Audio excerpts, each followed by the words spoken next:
Imaginez un instant le football sans Coupe du Monde. Pas de finale France-Argentine en 2022, pas de sacre des Bleus en 1998, pas de Pelé, de Maradona ou de Messi soulevant le trophée le plus convoité du football. Pourtant, il y a moins de 100 ans, cette compétition n'existait tout simplement pas. Aujourd'hui, la Coupe du Monde est le plus grand événement sportif de la planète, suivi par plusieurs milliards de personnes. Mais à ses débuts, seulement 13 pays y participaient. Alors comment ce petit tournoi est-il devenu l'événement qui arrête littéralement la planète entière pendant un mois ?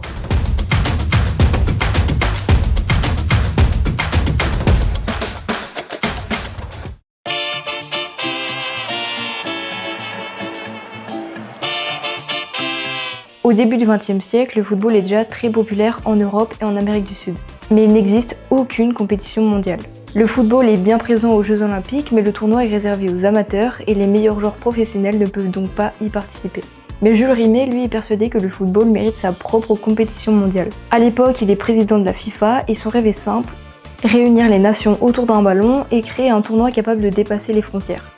Il va donc tout faire pour que son idée voie le jour et le 28 mai 1928, la FIFA vote officiellement la création de la Coupe du Monde. Mais pour l'époque, le pari est immense. Dites-vous que la télévision n'existe pas, les voyages en avion sont extrêmement rares et traverser l'Atlantique prend plusieurs semaines. Beaucoup pensent donc que le projet est éphémère et qu'il ne durera pas très longtemps. Pour accueillir cette première édition, il faut donc un pays hôte. Et la FIFA choisit l'Uruguay. Pourquoi ? Parce que le pays vient de remporter 2 titres olympiques et fête les 100 ans de son indépendance. Mais surtout, l'Uruguay accepte de payer le voyage des équipes participantes et de construire un nouveau stade, le mythique Estadio Centenario.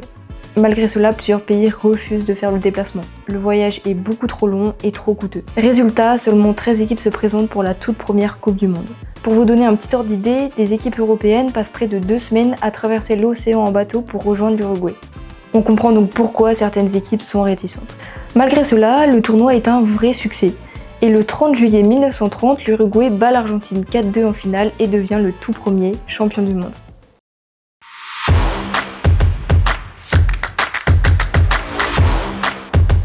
Les éditions suivantes vont permettre à la Coupe du Monde de s'installer. En 1934 et 1938, l'Italie remporte 2 titres consécutifs et devient donc la première sélection à conserver son trophée. Mais malheureusement, la Seconde Guerre mondiale éclate et tout s'arrête. Les éditions de 1942 et 1946 sont donc annulées. Ce n'est qu'en 1950 que la Coupe du Monde va être relancée au Brésil. La finale va se disputer devant près de 200 000 personnes. Le Brésil est bien évidemment favori et le pays est déjà même en train de célébrer son premier titre mondial. Sauf que l'Uruguay, elle, n'a pas dit son dernier mot et s'impose finalement 2-1. Pour les Brésiliens, cette défaite va être un vrai drame et ils vont même l'appeler le Maracanazo. Mais la Coupe du Monde, au-delà des matchs, c'est aussi voir éclore de nouveaux talents.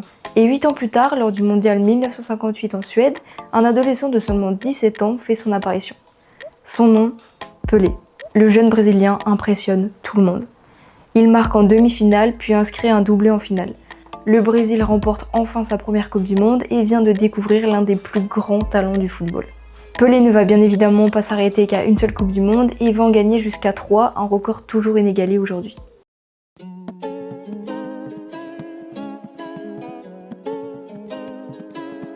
Au fil des décennies, le tournoi va prendre en popularité.